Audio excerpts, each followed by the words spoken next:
Hey guys, today it is Sunday, June 28th, 2020, and today is going to be a little bit of a slightly special video for more than one significant reason.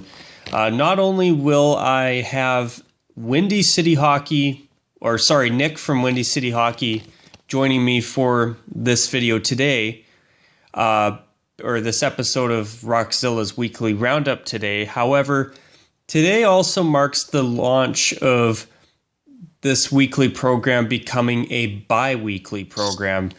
And I'm hoping to keep it temporary, but we'll see how things go here over the next little while as a result of the ongoing pandemic.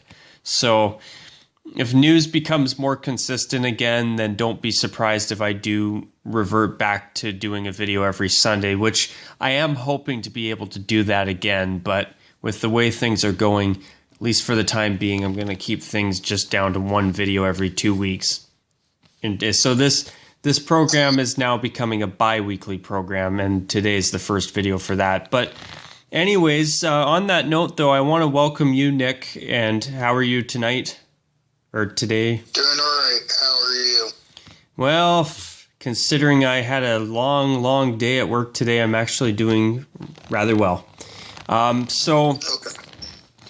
Let's basically really just jump into what we're going to talk about today, Nick. And the biggest thing I think people are going to want to hear is probably discussion about the draft lottery, because truth is, yesterday when it happened, I was at work, so I'm only just starting to get into finding out how it all played out tonight.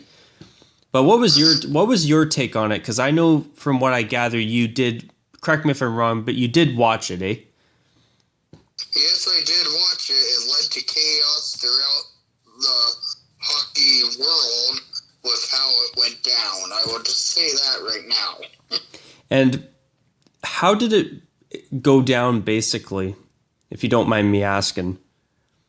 Well, Detroit with a basically 18.5% chance of winning the draft lottery for first overall. They moved down to the fourth overall selection. Ottawa basically with 20.5% chance because they had number 2 and number 3 for the first overall selection. Well, one of those picks stays in the top 3, and that pick was the San Jose Sharks pick that they traded Erik Karlsson for. So they did good. Yes. Then the LA Kings moved up into the top 3. They become the second overall selection in this year's NHL draft. And the biggest part was that a team playing in the playoffs for the play-in rounds, out of the 8 teams that lose, will all be put into a second lottery to determine the first overall selection. So I guess the losers of the play-in rounds are playing for the Lafreniere Cup, I would say. Wow. Because, for instance, like if the Hawks lose their play-in round against Edmonton, they have a chance to draft him first overall or 10th overall.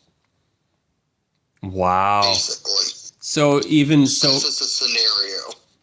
So another thing too, if Edmonton loses, they could technically have a team with McDavid and Leon Draisaitl and Lafreniere. Yep. And then there's also the Penguins. If they lose to the Montreal Canadiens, Lafreniere, Crosby, Malkin, Gensel. Jesus Christ, they would be a dream team. Yeah. So basically, Pittsburgh would have a chance at least another cup in Crosby's career. Yeah, basically. Wow. So that's No kidding. So basically there are 3 star-powered teams, Chicago, Edmonton, and Pittsburgh. Well, I wouldn't say that much about the Hawks anymore because that's true. We haven't been in contention for the past 3 years. That you beat Forsberg in 2018 for being a horrible goaltender. Well, what I was going to say is, so basically you've got 3 teams that have relatively decent players, even though I know Chicago's kind of dropped off a little bit, a fair bit, and Edmonton has built up a decent team, which is finally was actually starting to play relatively decent for the first time in a few seasons. And then you've got the always decent, always good Penguin team that are in the running for the first overall pick instead of these other mediocre teams. There's also Toronto, don't forget. And Toronto, yep, you're correct on that one. And sorry, Leaf fans, I did not remember you guys. I don't mean to make this video awkward, but, you know. Hey, Toronto, you guys have the NBA championship winning Raptors, so you know what, even if you don't get Lafreniere, at least you got a championship. That's a positive. And by the way, I don't think they will ever win a cup if they had Lafreniere. You're probably right. But if Toronto does win a cup, I will be honest, it would be nice to see a Canadian team bring the cup home. But you know what? What do you think about the current draft format? Do you think it's maybe in need of a bit of a change? No, I wouldn't say so because it's a lottery. It actually is more fair. It doesn't lead to... Well, we just saw the worst team in salary cap history have... salary cap... The worst team in the salary cap era ever go down to the 4th overall selection. That doesn't show... That helps for elimination of tanking, I would say. Yeah. So I would say we're fine how it is. Okay. And here's something interesting to hear. If the Hawks do lose to the Oilers, they're in the draft lottery. Last year, the Blackhawks won the 3rd overall selection when they were originally drafting 12th overall. They moved up 9 spaces. And they got... year, and they got Kirby Dach. Yeah, This year, the Hawks are at 10th overall. If they win the 1st overall selection, another 9-space move up, and they got Lafreniere. And then the last time the Hawks drafted 1st overall was the pick to draft Patrick Kane. Yeah. And the year before that, they drafted 3rd overall, and they got Jonathan Toews. Oh my God! Imagine Lafreniere. Maybe the lines are paralleling to bring back a great centerman, and then another franchise-changing talent. Boy, if you're... I have to ask you this big question, Nick, because I know your channel is about the Hawks, for Christ's sake, let alone the fact you're a Blackhawks fan for life.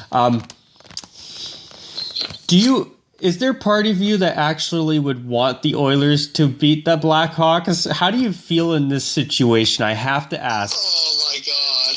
You're torn between I a rock... to see playoff hockey. Yes, I do want to see Blackhawk playoff hockey. But I also want Lafreniere or Askarov, and it makes me torn. I want playoff hockey, but I also want Lafreniere or Askarov, because either way, those are 2 hell of players, because Askarov being a goalie that's supposed to go in the top 10, that's impressive right there. And then Lafreniere being a franchise-changing talent, probably. Yeah. And that's impressive right there. No kidding. And I think, from what I hear, Lafreniere is the biggest name to be drafted since McDavid. Yeah, it is. Yeah, he is. This is going to be the most... This draft, I will say, how it looks to set up right now, is probably going to be as deep, if not deeper than 2015, or close to being one of the deepest drafts in NHL history. And I won't ever say anything could pass the 2003 draft, which is known to be the greatest draft in NHL history, but who knows? 2020 is up for a great draft this year. Oh, it'd be nice to see something go right in 2020. Yeah. I was going to ask, where do you think we should move in our conversation? Do you think we should jump into the whole Hall of Fame? How about we stay with the draft lottery and what was released in it? Okay, that sounds good. Do you mind being the one to break the ice on that? Well, the Buffalo Sabres is the topic of interest right here. And their new revised logo got released, and their new general manager in the draft, when they showed him on their Zoom call for draft lottery, he was wearing a new Buffalo Sabres jacket with royal blue on it. But the logo, it's still navy blue, yellow, and white. They got rid of all the silver. It does look better. So it does look a lot better.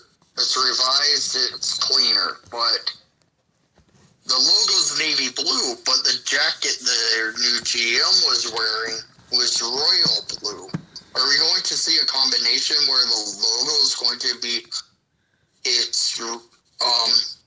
navy blue to maybe contrast with the jersey a little bit to maybe make it look a little bit cleaner, I would say? Well, I was going to say, I'm going to quickly hover over the your message that you sent me on Discord. So on my end, as I'm filming this, the viewers can see it, and I apologize to you viewers for not getting a better quality image, but that's basically it. I know it's rather blurry here. Damn. But there's the gist of it. It's missing the silver, but it's still, as Nick says, a navy bluish color. Yeah, I find that interesting. Do you think maybe they'd consider going like a Blues route with double blue and gold? I have a weird feeling that's what they're going for. I was hoping Buffalo would actually do something right for the first time in far too long and actually just basically go full-time retro. Who knows? I thought that's what they said they were going to do last year. But remember, what they did say was they were going back to royal blue and gold. They didn't say that they were going full-time retro, though. That's the key. Yeah, it's true. So anything is... Maybe so I'm assuming the jersey probably will be royal blue, but the logo will have the navy blue on it. I'm thinking they try to do a bit of a mix of the current uniform and something more retro-inspired. I have to say, get rid of the front jersey numbers. Those don't belong on jerseys anymore. You know, if even the never did. You know, sorry, I didn't mean to interrupt you there. Sorry about that. Sorry. But what I was going to say is, if even the San Jose Sharks, who in my opinion have some of the most lamest uniforms in the NHL right now, and sorry to you Shark fans out there, but, you know, the thing is if they can even get rid of their stupid front numbers, why hasn't Buffalo done that already? They should have done that with the switch over to Adidas, as far as I'm concerned. Yeah. I mean, at least one thing about Buffalo's new uniforms, I kind of think that Buffalo has figured out how to do a proper Addy Zero collar, judging by their 50th anniversary jersey. Uh-huh. I mean, they actually did a really good job with their 50th anniversary jersey overall, in my opinion. And I know I haven't really done a video or anything on it, but, you know, even though I would have done the logo in white instead of gold, for a one-season jersey, they actually did really good. And truth is, I think Aesthetics said they're actually thinking about bringing it back. Oh. For an extra season, which I think that's actually really nice for them to do that, because I think it is good enough to be worn more than one season. Yeah. I actually would even argue the Anaheim Ducks 25th anniversary jersey could be brought in as a fourth jersey for another season or two. Mm-hmm. But I don't know. Sometimes I do think it's good when teams only wear an anniversary jersey for 1 year. I hope that's the case with the Canucks, because theirs is an absolute gong show of a uniform. I don't like that 71 inspired uniform at all. They tried too hard to push modern elements on it, and it just doesn't work. Yeah. And the green on blue with no white is just so muddled and ugly. Uh-huh. I mean, up close it's okay, but it just doesn't work for me. I mean, Buffalo and Anaheim in the Adidas era, they did get their anniversary jerseys right for the most part, even though I'm not a fan of the shoulder yoke on the Ducks one. Mm-hmm. But, you know, do I think it's the worst jersey I've ever seen? Hell no. Yeah. But if they did it as just strictly a black Mighty Ducks jersey, I think that would have been even better. Yeah, I would say so. Yeah. Did you want to talk about the Hall of Fame at this point? Sure. I mean, I do think Doug Wilson deserved the nomination, and I'm glad that Marian Hossa's in there too. Oh, I am happy Osa's in. How many? I was pushing for Marian Hossa to be in the Hall of Fame at the beginning of 2020, because I knew this year he would have been first ballot Hall of Famer. Yeah, I feel he deserved it for sure. With Marian Hossa, how many Stanley Cups did he win? He won 3. He was a 5-time finalist, though. Wow. And he won 2 cups with Chicago? All 3 with Chicago. Wow. Okay, yes, that's right. Okay, sorry. I was thinking he might have been...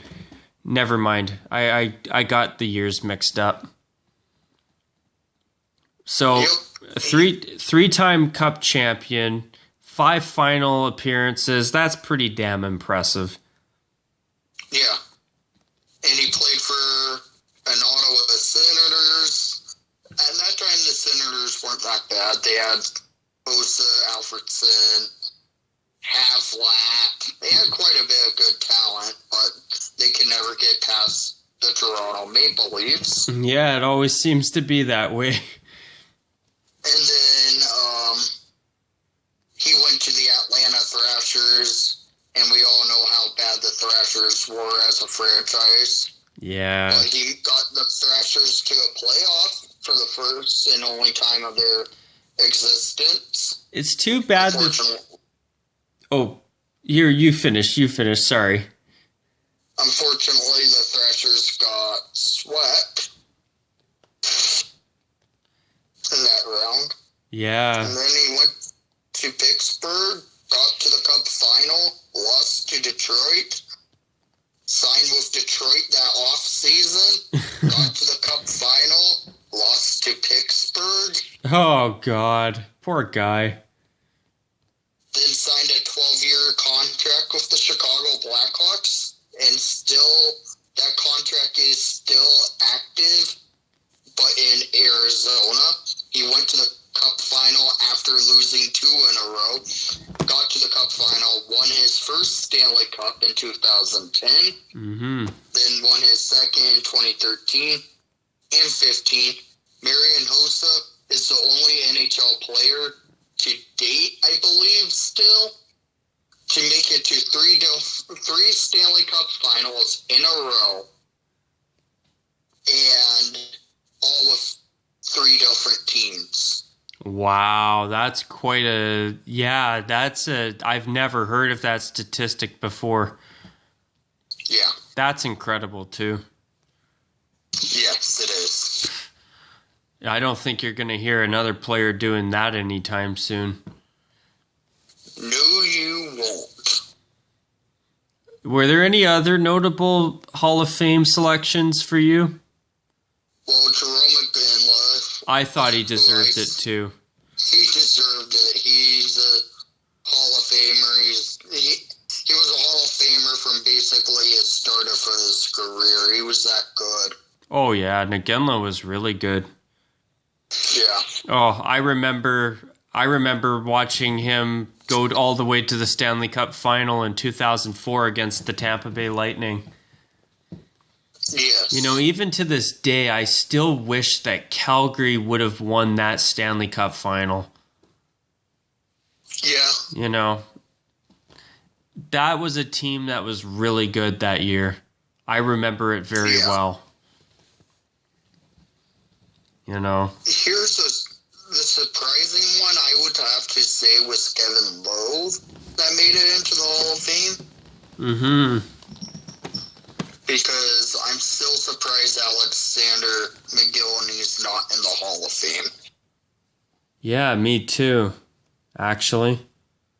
I am happy that Doug Wilson made it into the Hall of Fame after being on the ballot for 24 years.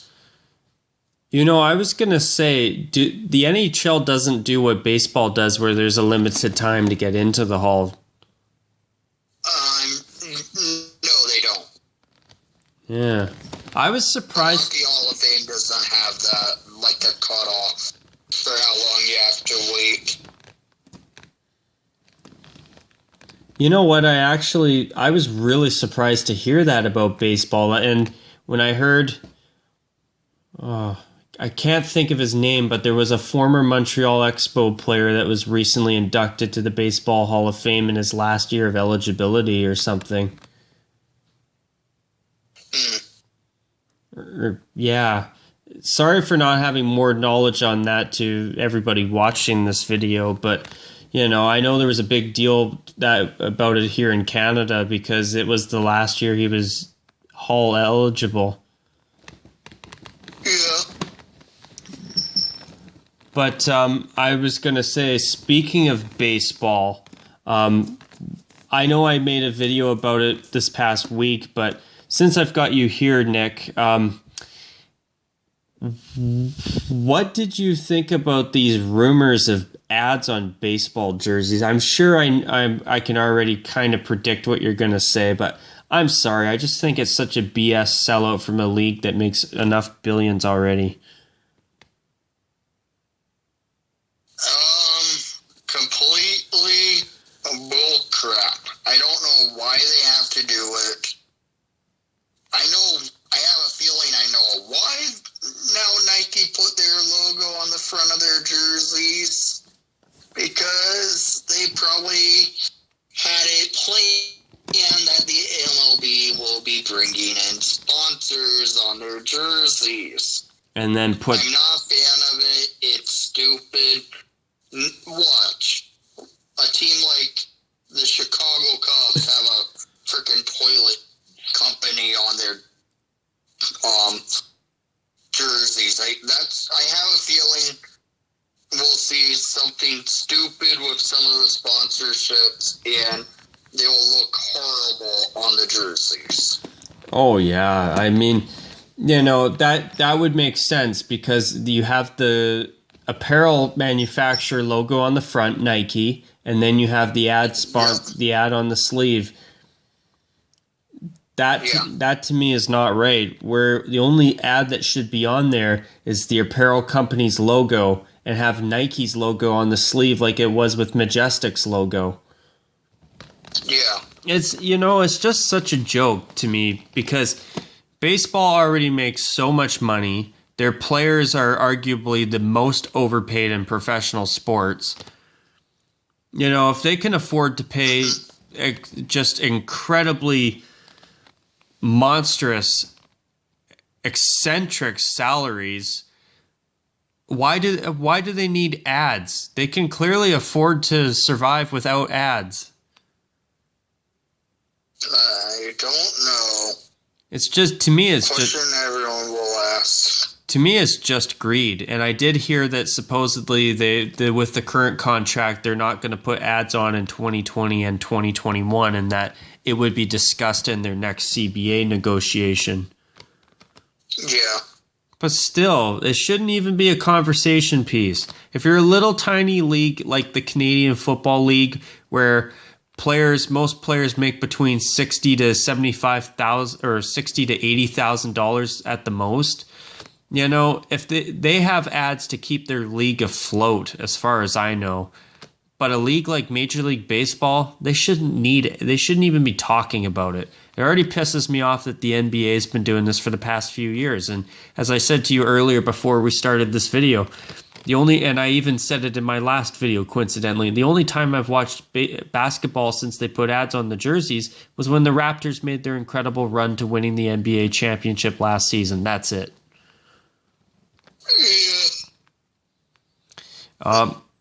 I was going to say, where do you think we should move on in the conversation?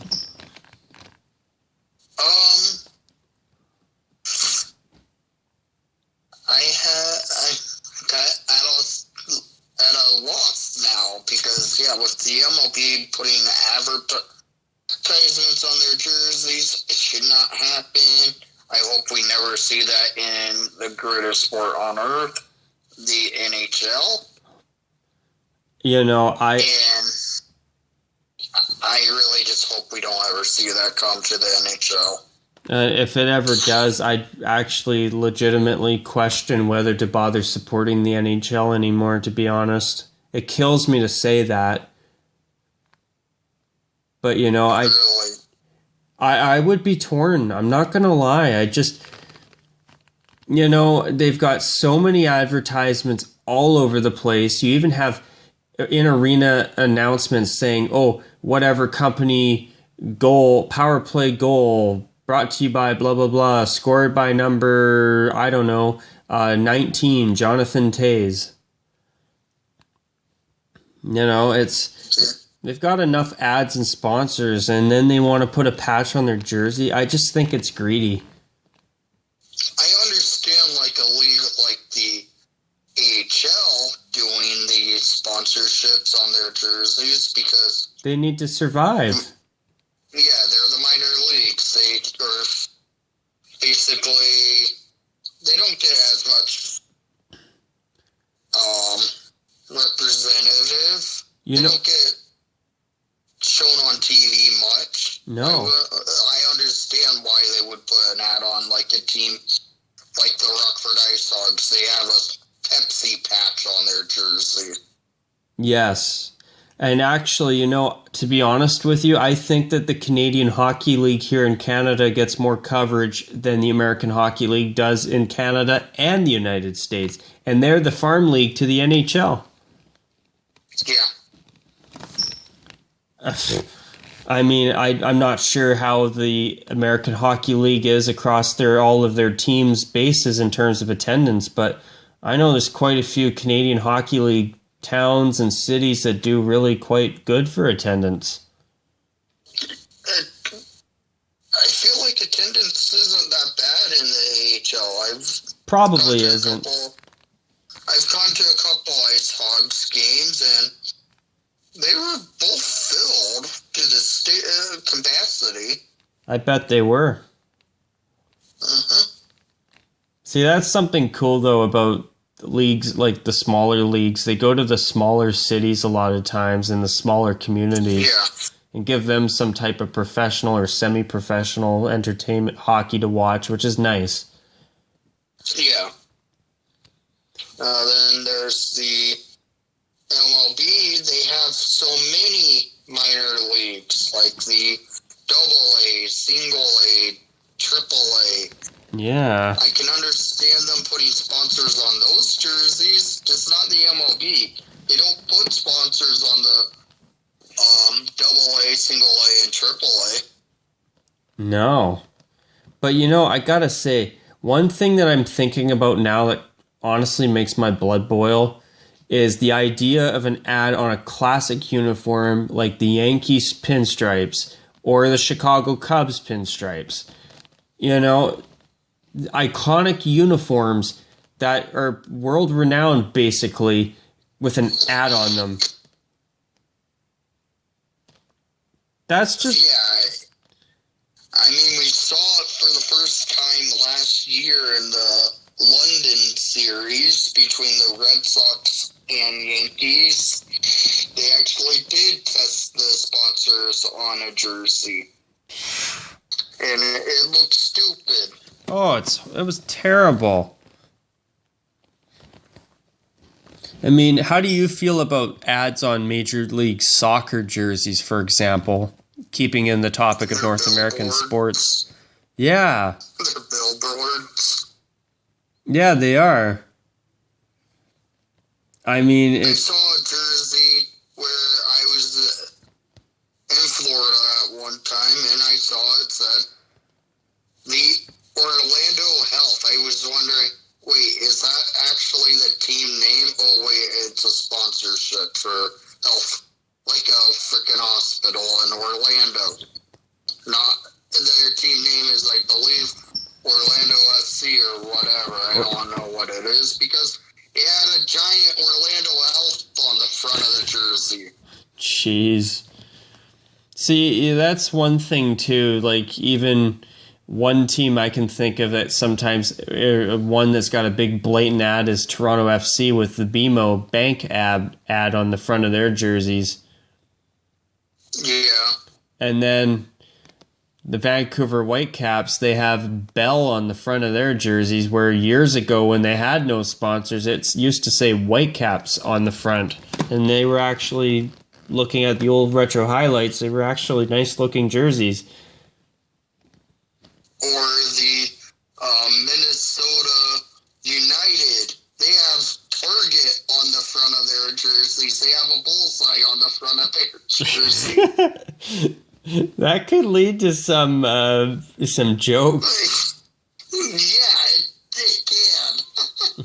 They would be the quote-unquote target of some good memes. Yep. Jeez. And then Chicago Fire. They have Motorola on their jerseys. Well, oil is very flammable. No, Motorola, like Oh God! I just had a fail there. Okay, sorry. I thought you were talking motor oil. You said okay, so you meant Motorola, like electronic phones and stuff. I know Motorola. Yeah. Okay. Yeah, no, sorry. I totally had a glitch there interpreting that. My bad. Well, if you're a viewer watching, I hope you got a laugh out of that. God. I must say, though, if they didn't have ads on the front of Major League Soccer jerseys, there would be a lot of room for some interesting creative designs, I think. Yeah. But I noticed they really try hard to be like Europe. Yep. It's like, I don't even know how I feel about having two different United teams that I can think of in Major League Soccer. You've got Minnesota United, you've got Atlanta United. Like, why doesn't everybody have their own unique name? Who knows? I mean, you look at like, say, the Vancouver Whitecaps or the Seattle Sounders or the Portland Timbers. They've got unique names, good names even, in my opinion. But then you look at other teams like Minnesota United. You've got Atlanta United. You've got Toronto FC. They don't even have a name. They're just, well, they do, but they don't have anything but Toronto Football Club. That's their name. And then, by the way, the Orlando team name that I was trying to, I did not know what the heck their team name was called. It's literally called Orlando City SC. Yep. What is that? That is so stupid. Yeah, the Orlando City Soccer Club, basically. Speaking of names of stuff, what's your thoughts on the Seattle NHL Arena. I think it's just a dumb name. Climate Pledge Arena. The Pledge in Seattle now. Okay. Yeah. It's just such a joke. It is. That's going to lead to so many memes for that team. We got the. Okay, it's going to be the Seattle Tree Huggers taking on the Toronto Maple Leafs. Oh, God. They can't beat the Leafs. They don't want to hurt Mother Nature. Yeah. I like the idea what they have going for their stadium, with it being eco-friendly. Oh, yeah, that part's great. That's very cool. Why couldn't they just call it the Emerald Arena? Emeralds are green, and they're going for a green-based, like a green thumb stadium. Why not call it Emerald Arena? It worked. It's a great name, actually, in my opinion. I totally agree. Yeah. Or just leave it at Seattle Center. They could have even just called it Amazon Arena, and I don't think anybody would talk about it. I just feel like it's a marketing ploy from Amazon to gain attention. That's it. Yeah. You know, and Seattle still doesn't have a team name. I know, which that is just ridiculous at this point. I think we're going on month 20 with Seattle being given a team and they still haven't chosen a name. I wonder if it's something to do with copyright issues, or maybe they've had a change of heart on the name Seattle Kraken that was rumored before. Oh my God. It better be that. Because I really do not want to hear the Seattle Kraken as a team name. No. It'll make the NHL look like a complete joke. Well, you know what? It just sounds like a minor league name. The Kraken has nothing to do with Seattle either.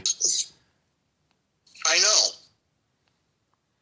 You know, I'm amazed by how many people seem to actually like that name. I mean, if you do, you do, but I totally disagree.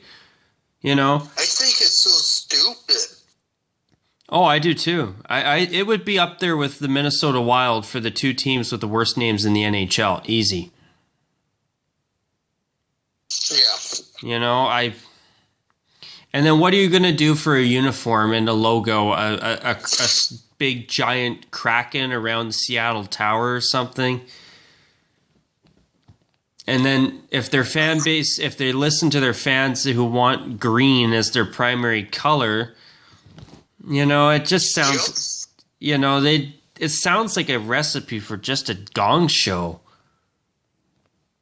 Yeah.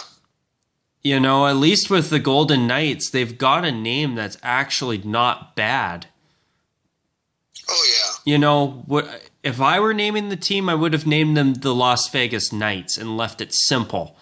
But you know what? Vegas Golden Knights works too.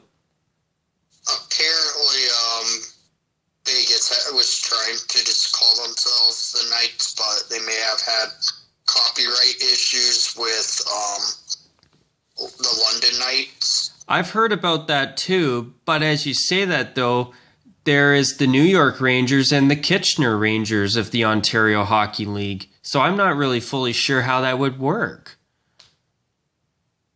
I have a feeling the Kitchener Rangers... I think the Kitchener Rangers once were a farm team to the New York Rangers. See, I was gonna say I would say personally that there would have to be some type of something that I clearly don't know about at this point. That would don't take that as a quote from me. I just think that may be a thing where maybe the Kitchener Rangers had been an affiliate at one point with the New York Rangers. I mean, as you say that, though, too, I mean, there's the Texas Rangers in baseball and the New York Rangers in hockey. you also have, I'm trying to think of another one. You have the New York Jets in football, and you also have the Winnipeg Jets in hockey. You also have the New York Football Giants, as some call them. Obviously, they're just the New York Giants. And then you have the San Francisco Giants in baseball. Well, the San Francisco Giants originally started out in New York. That is true. That is true.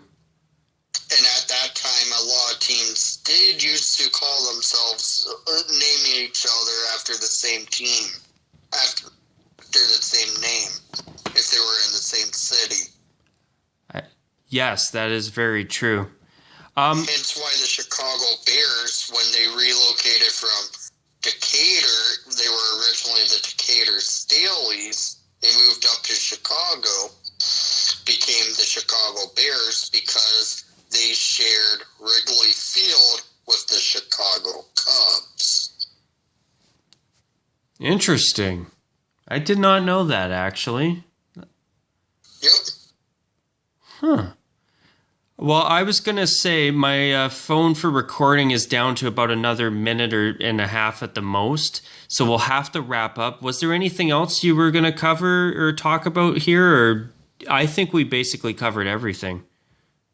Yeah, I think so, too. All right, so on that note, I will wrap this video at that. Nick, I want to thank you for coming on once again. It's always great having you on, by the way, as you well know. On behalf of both Nick and myself, as Nick would say on his channel, I hope you enjoyed the broadcast. Please also give him a chance and check out his channel. He's done a great job with his channel. And I hope that if you stuck around, you enjoyed this video from start to finish. I know Nick would say the same thing. And until our next videos and our next collaborations in the future, which I'm sure we will do more, take care. And as per usual, folks, on behalf of both myself and Windy City Hawkey, bye for now.